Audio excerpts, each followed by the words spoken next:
We are now going to the next icon in this big painting. I tell you, in this one book I have this triptych is, you have the pictures. So here is the original innocence, Adam and Eve in perfect unity, and now we have the image of Adam and Eve being chased out of paradise, where we impart where we are. This is accessible to human experience in another way than the paradise.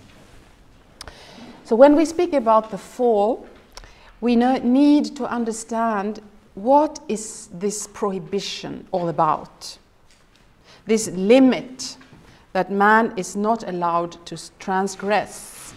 What does it mean? When God creates the world, he reveals his greatness, not so much by his omnipotence, he can do everything, his strength, but as he limits his power, so that it gives us a free will. This means that God is limiting his own power to give us space. We can choose, we have a choice. The greatest power, in other words, is not to subdue everyone to my own will, but to limit myself, to allow space to others. So man, if we are to reflect the image of God, the God who gives space to others, we must give up our childish claim of omnipotence. We must accept limits. There is a limit to our desires. Note well that God was giving all the trees except one, so there's so much still, but not everything. So do we want to trust God and accept the limit? Trust him that the limit is good? Or do we want to grasp the whole creation out of the hands of God and make our ego the yardstick of our lives, our desires the yardstick of our life? No objective good or evil, I decide. Which means, in the end, the law of the strongest. If it's the desires who determine what is you should act, you end up in the law of the strongest. Each one imprisoned in his or her passions. But if we want to remain human, we have to accept limits, give space to other people's needs. So the limit is something very good. Parents know this, or we know this with children. If a child doesn't get any limit at all, the child becomes unbearable, incapable of creating a loving relationship. The first limit that we meet, and that the Bible highlights in the first chapter, is that we are created man and not woman, woman and not man. This is already a wonderful revelation that I am not everything myself. I myself cannot represent the whole humanity. And this limitation is inscribed in us as part of the divine image. I have to live in mutuality. And this difference between the sexes, the real difference, is not just any difference among others. There are black people, white people, smart people, less smart people. But this is the very otherness that makes it possible for us to accept all the other differences, all the limits in life.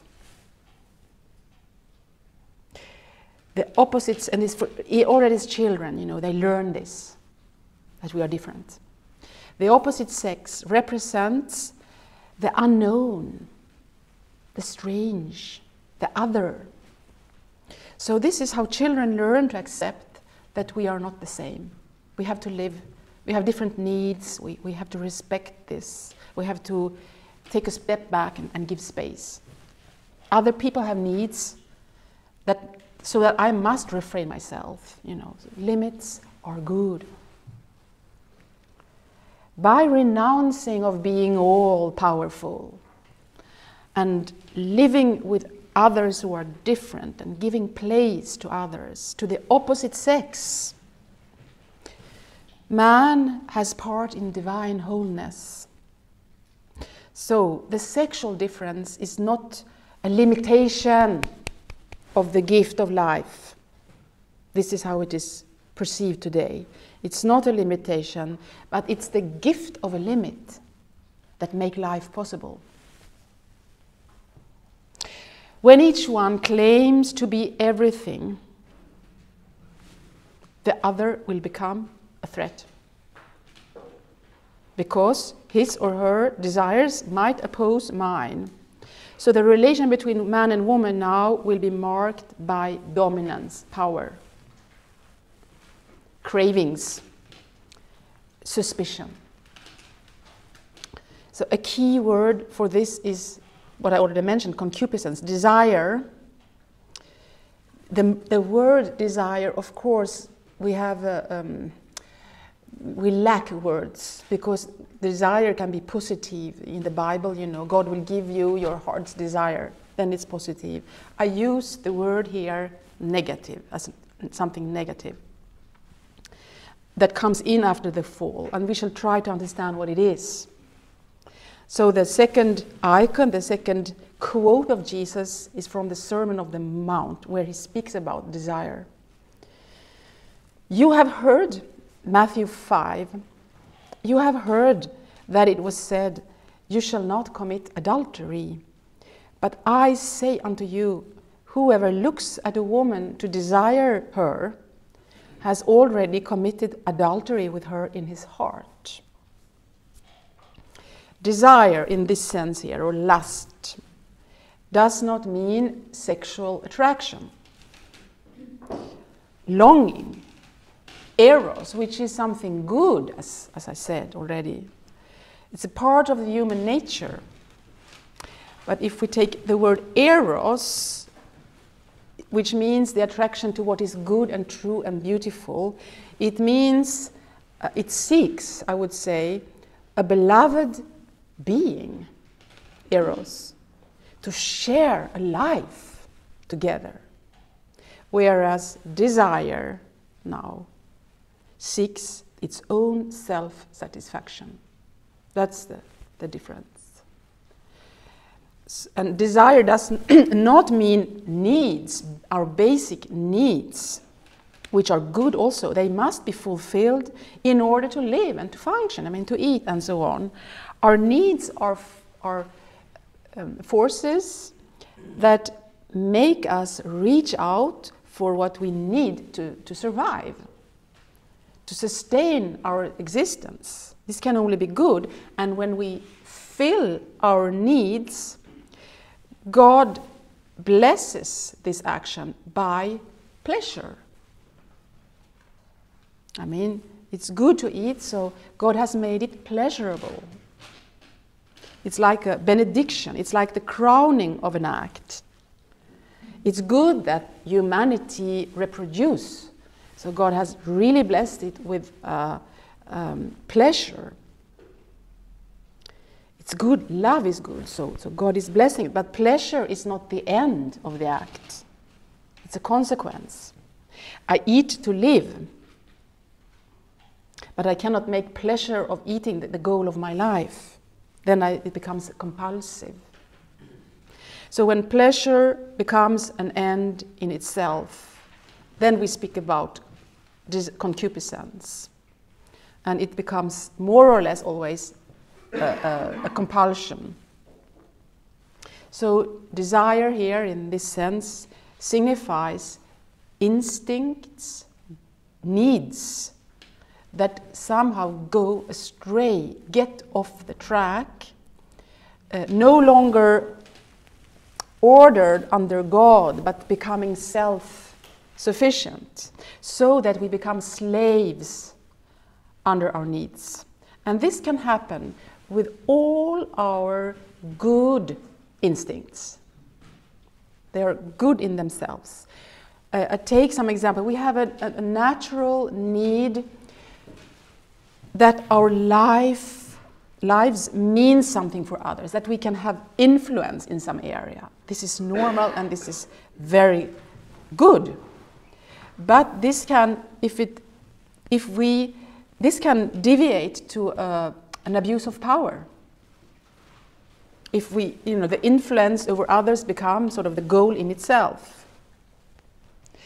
We have a natural need to possess certain things, to have our own home, for example. This can also deviate so that we become, materialist, and the whole life is about buying new things. We want to get confirmed. We want to hear that what we do is good. That is also normal and a good need, normal need.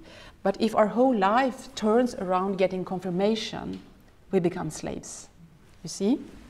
So in the sexual sphere, any good need can get off the track. And with sexuality, the desire will blind us for the beauty of the other person, for a particular man or a particular woman, and I seek only my own satisfaction. The sort of relief of tension. Thus, I reduce the other to an object. I use the other person.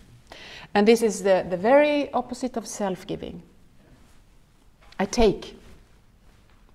And immediately, this can be experienced, this can be tested, it's 100% true. Immediately, the communication breaks.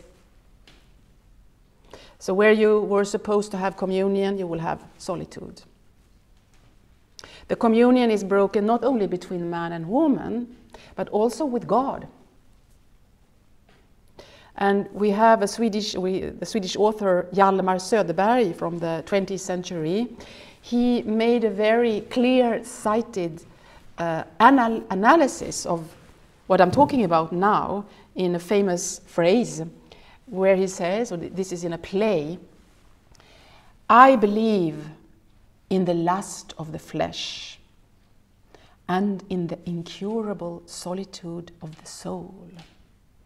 På svenska, jag tror på kött... Jag tar det på svenska. Jag tror på... I say it in Swedish.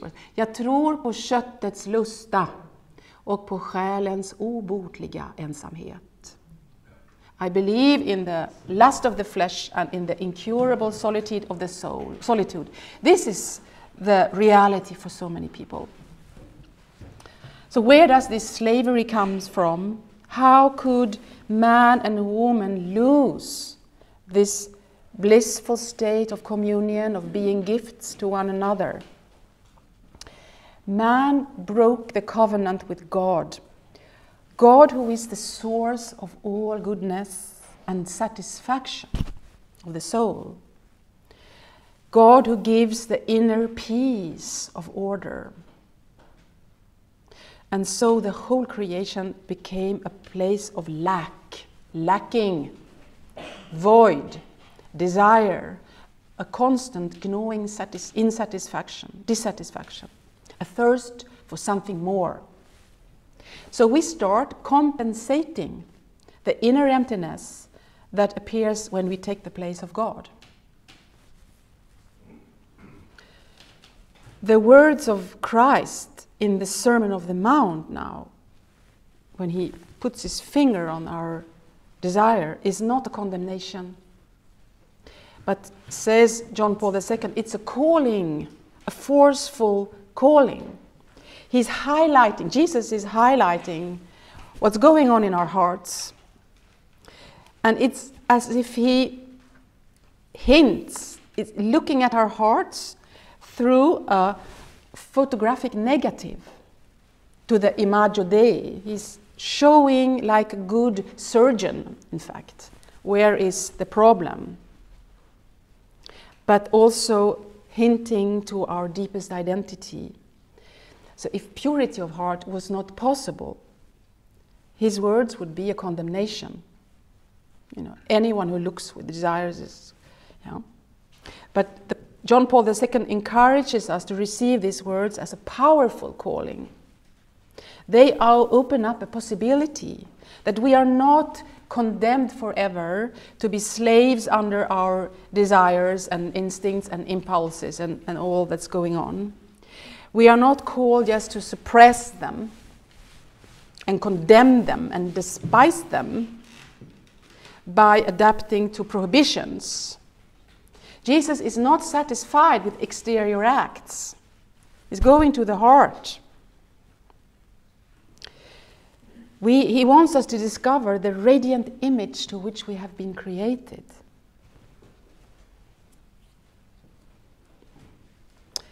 When man takes woman first, but you know, this is all symbols. This is very, very true today of each one of our lives. Take the fruit of knowledge. It means I grab the gift of God. I don't trust him. I don't trust that he will give me the image of God. I have to take it myself and make myself God by my own strength. We turn our back to the giver and want to use the creation for our own benefit. So then we cease being gifts. We lose all the good that we received from the Father. And what is left is only what comes from the world. Then their eyes were opened and they knew that they were naked, destitute. And they sewed fig leaves together and made loincloths for themselves. Here we have the shame coming in, and it shows that shame does not come from God. But by doubting that life is a gift from God, there is now like a suspicion towards the extension, the greatest good in creation, masculinity and femininity. This prohibition to eat of the fruit of all knowledge did not mean that God wants to withhold knowledge or wisdom. On the contrary, we got this ability to name things, to penetrate creation, science and all this is something given by God, good, to understand the essence of things, to give names. But eating of the fruit of knowledge means conquering the power of God, reach self-fulfillment by my own power. So man gives in to the lie, you shall be like God. You shall be your own master. No limits for what you can do. So man makes himself independent from the source of all bliss. And thus he is destitute. And from this state of destitution comes shame. Nakedness has something to do with closeness and intimacy. And now man has lost the intimacy with God, his highest privilege. So we are beings of lack, of want. So here desire comes in. It has its roots in our spirits. It's never the body that is evil. It's a twist in our spirit. We start seeking happiness in sheer pleasure. Pleasure to eat, pleasure to rule and have power, pleasure of sex, pleasure of distractions of all kinds. And this can only give an illusory happiness. Can never give happiness, of course. Pleasure cannot even give joy, in fact, real joy. And this is sin. To miss the point, not to be happy. This is sin. Sin is not that I disobey a rule. Sin is that I do not become fully as happy and as fulfilled as God wanted me to be. This is sin. This is also the medieval understanding of what is sin. Whereas we have, after Kant and so on, we have the duties and we have the rules and all this. But sin, the Hebrew word, the Greek word, all they mean to miss the point. You know, it's like shooting having a bow and you shoot the flesh and you don't hit the board. This is sin. This is the meaning of the word. We can never be happy by satisfying urges. We get closed in ourselves. So it may be pornography, gaming, or power. They do not satisfy deeply. And that's why you need more and more. You need stronger and stronger stimulus, stimulantia. I don't know how you say it. This is very, very, I mean, with drugs, alcohol, it's evident. It's also very obvious with pornography. Maybe in the beginning, any small picture, but then it has to become more and more violent in order to satisfy. So this is the devil's bargain, I would say. Yeah, the story of the fall is a very realistic account, very deep understanding of our soul. These authors writing, hundreds and hundreds of years before Christ.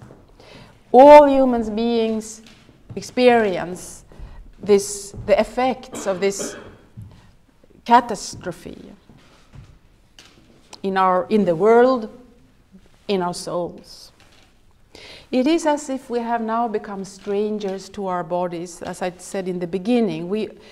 Of course, yes, we are our body, and yet not really. We are not completely satisfied with our body, not friend with it 100%, or rarely. We are not completely masters of our body. It doesn't always react as we would like it to react. I mean, it's aging, it gets sick, and so on. So there is a kind of self-control that we have lost. St. Paul writes, I see in my members another law at war with the law of my mind, making me captive to the law of sin that dwells in my members. So this is not the body in itself, but there are reactions, physical reactions or emotional reactions that do not really obey our mind. And shame has to do with this, that we are lacking in control. So sexual shame comes from the desire, not from nakedness, which is pure. Man and woman now, they hide the parts of the bodies who signify self-giving, because they perceive that the gaze of the other reduce me to an object or to an animal in the flock. The body is no longer a pure instrument to communicate myself as a person to a person. And so this mutual, clear communication between man and woman, expressed by nakedness, complete clarity, purity, gives place to fear and suspicion. The unity is broken. And God gives here also a diagnosis of this. He says to the woman, your desire shall be for your husband, but he will dominate you. This is not a punishment from God to the woman. I know, okay, you took the apple, now you have your punishment. No, it's also a very clear-sighted diagnosis, describing something that is not okay. If we interpret these words, and this has been done not only I mean, even I found among the church fathers that man should lord over the woman and so on. But sometimes there has been great abuses in fundamentalistic interpretation of the Bible, that the man has a right to oppress woman. And this is very, very serious misinterpretation of these words. They describe a sinful state, a disorder, but a true description, because man has a tendency to dominate woman. We know this. To possess her as an object in order to satisfy himself. And this can happen also inside a marriage. The woman feels like a used object. That's why Jesus doesn't say whoever looks at a woman that he's not married with. Whoever looks at any woman with this desire to possess is committing adultery. It means you can do this even in a married life. But woman can also abuse man for her needs. We speak more rarely about this, but it's very naive to only put all the guilt on men. A very naive and simplistic view, and it's not the biblical view. And here I will, just to illustrate, because it's more subtle. I mean, women do not rape so easily. But I take here, it can maybe happen, I don't know, but it's not, statistically it's more rare. I take a quote here, a woman, young woman. She was Jewish, secularized, completely atheistic Jewish woman during the Second World War. Etty Hillesum, I don't know if you heard about her. She wrote her diary, this is a spiritual diary, how she found faith before dying in the concentration camps. But so in the beginning of the diary, she has many lovers here and there, and she writes about the roaring possession instinct she had towards men. I wanted to own him. He should be my possession. So in this kind of devouring love, there was the desire to be adored and admired and to control and to possess. So this is using man. And the risk of woman tendency is to be bent towards man and the woman seeks her identity and self-worth in a man, through a man. Tell me who I am, confirm me, give me meaning to life, make me happy. And this is a kind of idolatry of man. Woman seeks to get something out of man instead of giving herself to him. One says, I think this I found in Christopher West, one that man uses love in order to get sex, and woman uses sex in order to get love. This is a mutual abuse. None is giving. None is really giving. The conversion of this would sound like this. Instead of conquering a woman for his own sake, man must conquer himself for the sake of woman. Instead of finding her identity in man, woman needs to find her identity in God, so that she is someone in herself to give to man, herself to the man. You see?